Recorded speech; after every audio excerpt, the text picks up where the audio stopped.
नमस्कार प्रिय साथियों, आप सभी का यश विद्यापीठ टेक्निकल क्लासेज के यूट्यूब चैनल पर हार्दिक स्वागत है। तो आज की क्लास में हम लोग इलेक्ट्रीशियन सेकेंड ईयर के सीबीटी पेपर के महत्वपूर्ण प्रश्नों को पढ़ने वाले हैं, जो कि आपके सीबीटी एग्ज़ाम के लिए काफ़ी महत्वपूर्ण है। तो चलिए क्लास को प्रारंभ करते हैं। पहला प्रश्न स्क्रीन पे है। प्रश्नों को बड़े गौर से देखिएगा, क्योंकि आपके एग्ज़ाम में यही हूबहू प्रश्न आने वाले हैं। चलिए प्रश्न को पढ़ते हैं। कंट्रोल पैनल वायरिंग में प्रयुक्त DIN रेल का उद्देश्य क्या है, यानी DIN रेल का उद्देश्य क्या है। ऑप्शन है डबल रेक सिरे संयोजक लगाने में, या विद्युत तारों के लिए एक रास्ता प्रदान करने में, या स्क्रू का उपयोग करके नियंत्रण सहायक उपकरण को माउंट करने में, या फिर स्क्रू के बिना नियंत्रक सामग्री लगाने में। तो इसका जो सही आंसर हो जाएगा ऑप्शन नंबर डी सही होगा, स्क्रू के बिना नियंत्रण सामग्री लगाने में। चलिए अगले प्रश्न की तरफ बढ़ते हैं। प्रश्न संख्या 2 नंबर देखिए। स्वचालित स्टेप्ड वोल्टेज स्टेबलाइजर का अनुप्रयोग कौन सा है। Which is the application of the automatic stepped voltage stabiliser. Option है गीजर, ग्राइंडर, टेलीविज़न या पंप मोटर। तो स्टेप्ड वोल्टेज स्टेबलाइजर का उपयोग टेलीविज़न के लिए किया जाता है। ऑप्शन नंबर सी सही है। अगले प्रश्न की तरफ बढ़ते हैं। प्रश्न संख्या 3 नंबर देखिए। उपकरण का नाम क्या है। जैसा कि आप चित्र में उपकरण देख पा रहे हैं, तो इसे देख करके बताना है कि यह कौन सा उपकरण है। ऑप्शन देख लेते हैं। पहला ऑप्शन है भू प्रतिरोध परीक्षक, आंतरिक ग्राउलर, बाहरी ग्राउलर और मेगर। ये जो आप चित्र देख पा रहे हैं, इसे बाहरी ग्राउलर के नाम से जानते हैं। इसका ऑप्शन नंबर सी सही होगा। इसके द्वारा हम आर्मेचर बाइंडिंग की टेस्टिंग करते हैं। चलिए अगले प्रश्न की तरफ बढ़ते हैं। प्रश्न संख्या 4 नंबर देखिए। चित्र में दिखाए अनुसार रेगुलेटर सर्किट का नाम क्या है। तो जैसा कि आप रेगुलेटर सर्किट देख पा रहे हैं, तो इसके बारे में आपको बताना है कि यह रेगुलेटर सर्किट कौन सा है। ध्यान से आप लोग देख सकते हैं। तो इसका जो सही ऑप्शन जाएगा परिवर्तनशील आउटपुट वोल्टेज रेगुलेटर के नाम से जानते हैं, यानी वेरिएबल आउटपुट वोल्टेज रेगुलेटर, परिवर्तनशील आउटपुट वोल्टेज नियामक। चलिए अगले प्रश्न की तरफ बढ़ते हैं। प्रश्न संख्या 5 देखिए। रेटेड वोल्टेज पर 50 हर्ट्ज की आवृत्ति प्रदान करने वाले 4 पोल वाले अल्टरनेटर की गति क्या होगी। 1500, 3000, 1000 या 4500। तो यदि 4 पोल है तो जो गति हो जाती है वो 1500 RPM हो जाती है। ठीक है, तो इसका सही ऑप्शन हो जाएगा ऑप्शन नंबर ए, 1500 RPM। चलिए अगले प्रश्न की तरफ बढ़ते हैं। प्रश्न संख्या 6 नंबर देखिए। कौन सा इलेक्ट्रॉनिक सर्किट बिना इनपुट के सिग्नल, तरंगों या पल्सेस का उत्पादन करता है। डिटेक्टर, एम्पलीफायर, मॉड्यूलेटर या दोलन। तो इसका सही ऑप्शन हो जाएगा ऑप्शन नंबर डी, दोलन, ऑक्सीलेटर। चलिए अगले प्रश्न की तरफ पढ़ते हैं। प्रश्न संख्या 7 नंबर देखिए। वर्निशिंग से पहले रिवाइंडेड AC मोटर के लिए प्री हीटर क्यों आवश्यक होता है।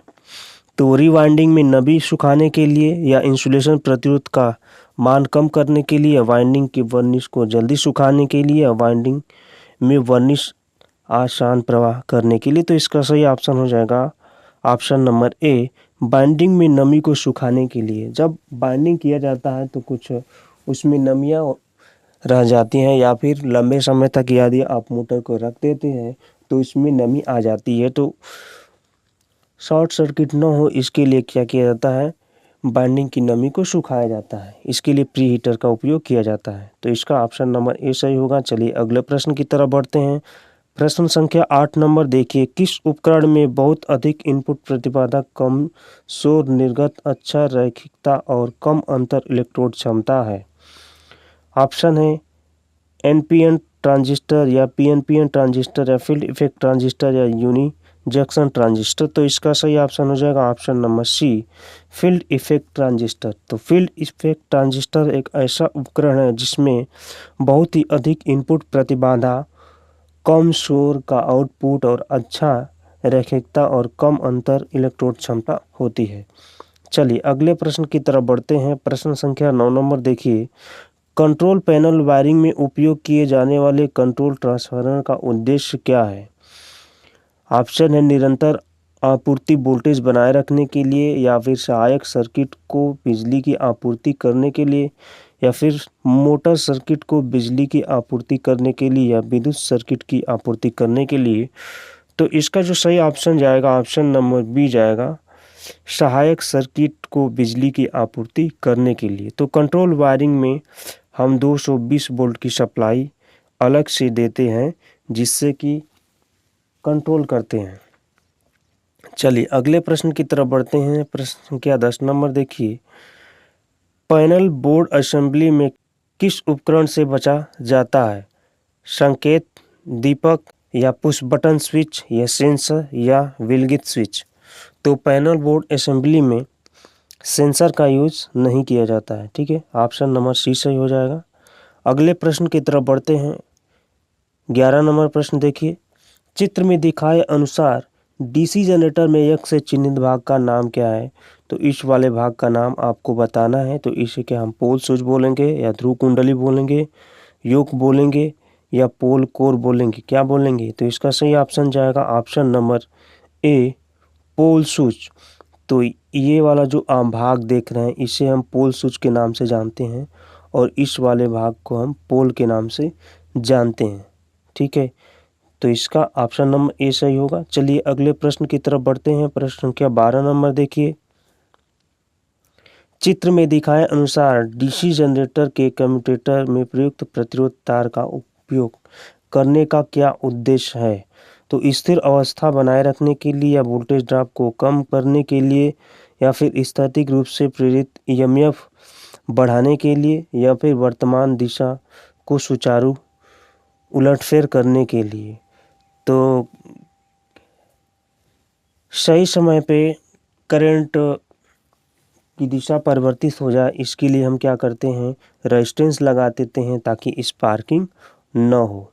तो इसका सही ऑप्शन हो जाएगा ऑप्शन नंबर डी, वर्तमान दिशा के सुचारू उलटफेर करने के लिए, for smoothing reversible of current direction, यानी धारा की दिशा को बदलने के लिए ऐसा करते हैं।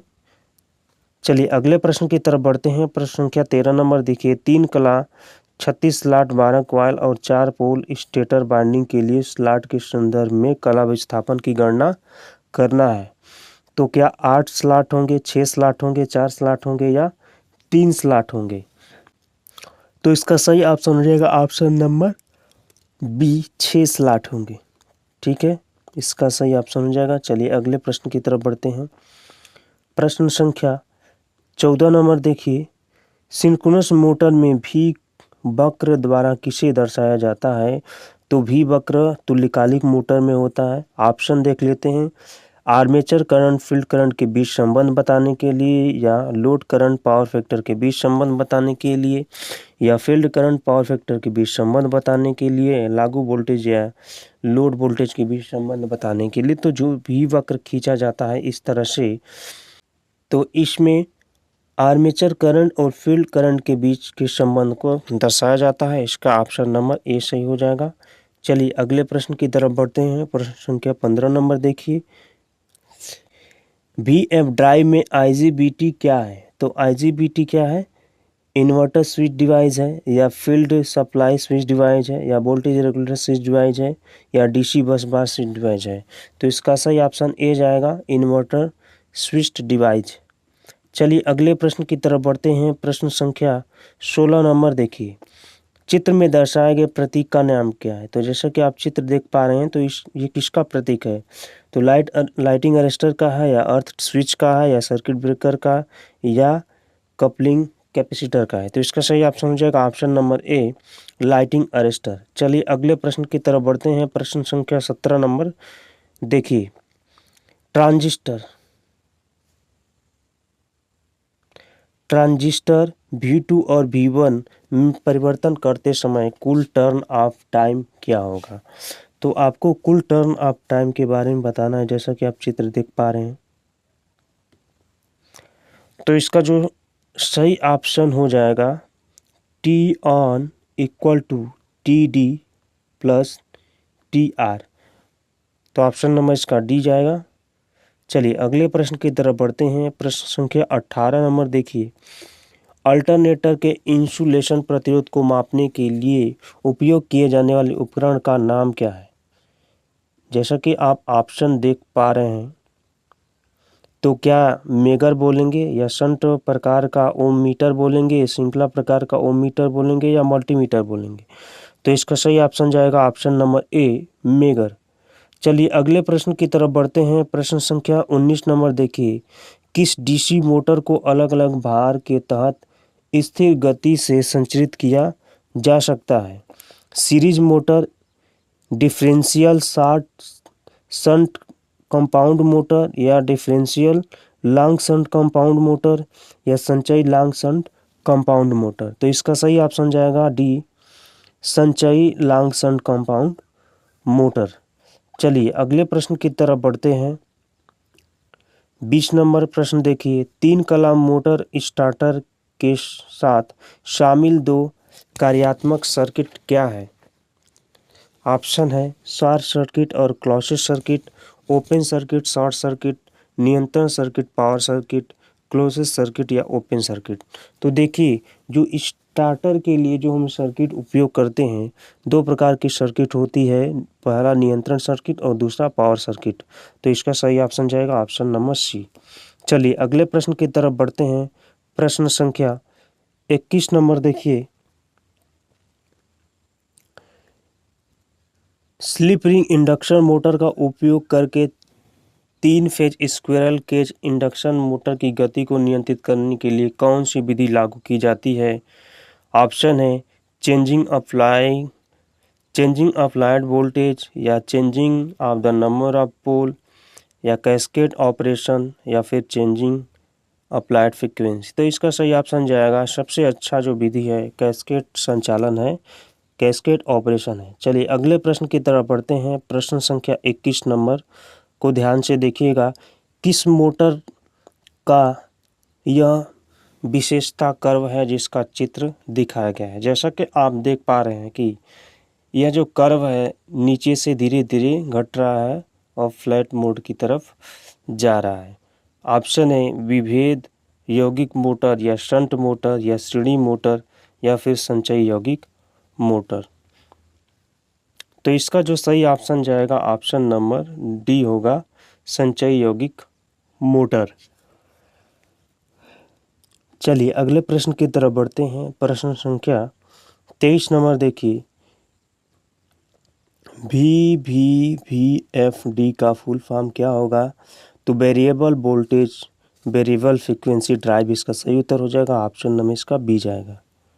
चलिए अगले प्रश्न की तरफ बढ़ते हैं। प्रश्न संख्या 24 नंबर देखिए। 3 phase slip ring induction motor के लिए किस प्रकार के स्टार्टर का उपयोग किया जाता है? ऑप्शन है direct online starter, auto transformer starter, star delta starter, rotor प्रतिरोध स्टार्टर। तो इसका सही ऑप्शन जाएगा ऑप्शन नंबर डी, रोटर प्रतिरोध स्टार्टर। चलिए अगले प्रश्न की तरफ बढ़ते हैं। प्रश्न संख्या 25 नंबर देखिए। डीसी जनरेटर का आर्मेचर प्रतिरोध बहुत कम क्यों रखा जाता है? ऑप्शन है करंट, आर्मेचर करंट को कम करने के लिए, आर्मेचर के तापमान को कम करने के लिए या फिर आर्मेचर वोल्टेज ड्रॉप को कम करने के लिए या बूलियन बीजगणित को हल करने में मदद करने के लिए। तो इसका सही ऑप्शन जाएगा सी, आर्मेचर वोल्टेज ड्रॉप को कम करने के लिए। चलिए अगले प्रश्न की तरफ बढ़ते हैं। प्रश्न संख्या 26 नंबर देखिए। 3 कला की स्क्विरल केज प्रेरण मोटर की रोटर आवृत्ति क्या है? तो इसका ऑप्शन जाएगा आपूर्ति आवृत्ति से 3 गुना कम, आपूर्ति की आवृत्ति से कई √3 गुना कम, आपूर्ति आवृत्ति से 3 गुना अधिक या आपूर्ति की आवृत्ति के बराबर। तो इसका सही ऑप्शन जाएगा डी, आपूर्ति की आवृत्ति के बराबर। चलिए अगले प्रश्न की तरफ बढ़ते हैं। प्रश्न संख्या 27 नंबर देखिए। ACSR का मतलब क्या हो जाता है? तो ए का मतलब होता है एल्युमिनियम, सी का कंडक्टर, एस का स्टील और आर का रेनफोर्ड। तो पूरा फुल फॉर्म जाएगा एल्युमिनियम कंडक्टर स्टील रेनफोर्ड। चलिए अगले प्रश्न की तरफ बढ़ते हैं। प्रश्न संख्या 28 नंबर देखिए, डीसी मोटर में सामान्य से ऊपर और नीचे दोनों गतियों को प्राप्त करने के लिए किस प्रकार की नियंत्रण विधि का उपयोग किया जाता है? ऑप्शन है टेप्ड फील्ड स्पीड कंट्रोल विधि या वार्ड लियोनार्ड स्पीड कंट्रोल विधि, आर्मेचर नियंत्रण विधि या क्षेत्र नियंत्रण विधि। तो इसका सही ऑप्शन जाएगा B, Ward Leonard speed control नियंत्रण विधि। चलिए अगले प्रश्न की तरफ बढ़ते हैं। डीसी जनरेटर अपना अवशिष्ट चुंबकत्व क्यों खो देता है? ऑप्शन है रोटेशन की दिशा अक्सर बदलती है इसलिए, या फील्ड में फ्लैशिंग हो जाता है, या बिना लोड के लगातार चलने से हो जाता है, या बिना रुके हुए लगातार चलता है। तो देखिए डीसी जनरेटर में अवशिष्ट चुंबकत्व खोने का मेन कारण होता है डायरेक्शन में चेंजिंग करना। यानी डीसी जनरेटर के डायरेक्शन में यदि आप चेंजिंग कर देते हैं, अगर एंटी क्लॉकवाइज घुमा देंगे तो अवशिष्ट चुंबकत्व तो समाप्त हो जाता है। चलिए अगले प्रश्न की तरफ बढ़िए। प्रश्न संख्या 30 नंबर देखिए,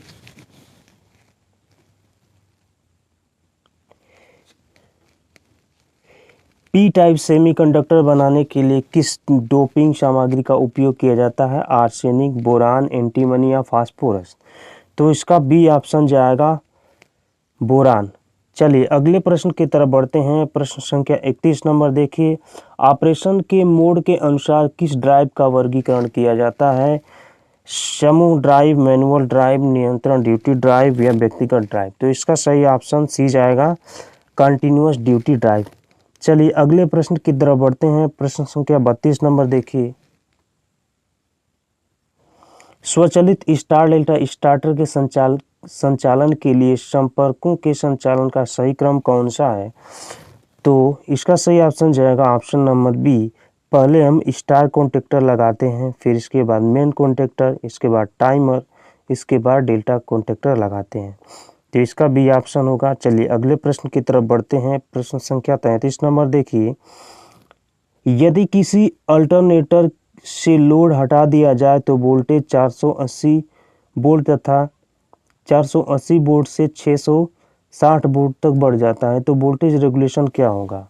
तो वोल्टेज रेगुलेशन का जो फार्मूला होता है V2 माइनस V1 बटा में हो जाता है V1 इंटू 100 हो जाता है। तो अगर आप ऐसे लगाते हैं तो 660 वोल्टेज माइनस 480 बटा में 480 करके यदि आप लगाते हैं तो इसका सही ऑप्शन आएगा ऑप्शन नंबर ए 37.5%।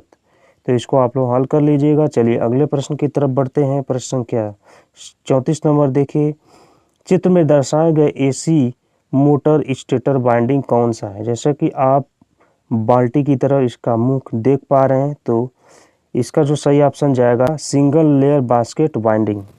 चलिए अगले प्रश्न की तरफ बढ़ते हैं। प्रश्न संख्या 35 नंबर देखिए, छोटे टेबल फैन के लिए किस प्रकार के मोटर का उपयोग किया जाता है? तो capacitor start, capacitor run motor, या शेडेड पोल मोटर, या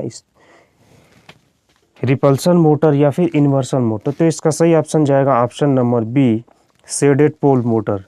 चलिए अगले प्रश्न की तरफ बढ़ते हैं। प्रश्न संख्या 36 नंबर देखिए, कौन सा नियम डीसी मोटर के आर्मेचर चालकों में धारा की दिशा को इंगित करता है? दाएं हाथ की हथेली का नियम, या फ्लेमिंग के दाएं हाथ का नियम, फ्लेमिंग के बाएं हाथ का नियम, या दाएं हाथ की पकड़ का नियम। तो डीसी मोटर में जो नियम यूज होता है वो फ्लेमिंग के बाएं हाथ का नियम यूज होता है। ऑप्शन नंबर सी सही है। चलिए अगले प्रश्न की तरफ बढ़ते हैं। प्रश्न संख्या 37 नंबर देखिए, एक साधारण इन्वर्टर में महत्वपूर्ण चरण कौन सा है? तो महत्वपूर्ण चरण दोलन, एम्पलीफायर और ट्रांसफार्मर उत्पादन चरण होता है। इसका ऑप्शन नंबर ए सही है। काफ़ी इम्पोर्टेंट प्रश्न है। चलिए अगले प्रश्न की तरफ बढ़ते हैं और इस सीरीज का अंतिम प्रश्न है, यानी इलेक्ट्रिशियन थ्योरी का ये अंतिम प्रश्न है। वैक्यूम क्लीनर के लिए किस प्रकार की मोटर का उपयोग किया जाता है? रिपल्सन मोटर, संधारित्र प्रारंभ मोटर, या यूनिवर्सल मोटर या शेडेड पोल मोटर। तो इसका सही ऑप्शन जाएगा option number C, universal motor. तो यूनिवर्सल मोटर का जो उपयोग होता है सिलाई मशीन में भी होता है, हेयर ड्रायर में भी होता है और वैक्यूम क्लीनर में भी इसका उपयोग किया जाता है। तो थ्योरी के 38 प्रश्न को कवर कर लिया गया है। शेष जो वर्कशॉप कैलकुलेशन एंड साइंस और इंजीनियरिंग ड्राइंग के प्रश्न हैं वो अगले क्लास में हम देखेंगे। आज की क्लास आपको कैसी लगी कमेंट बॉक्स में कमेंट करके ज़रूर बताइएगा। चैनल पे पहली बार जुड़ रहे हैं तो चैनल को सब्सक्राइब कर दीजिएगा। एक हमारा टेलीग्राम चैनल है जिसका लिंक डिस्क्रिप्शन बॉक्स में दिया गया है, तो उसे भी आप लोग जा कर के ज्वाइन कर लीजिएगा। फिर से मिलते हैं अगली क्लास में, तब तक के लिए जय हिंद, धन्यवाद।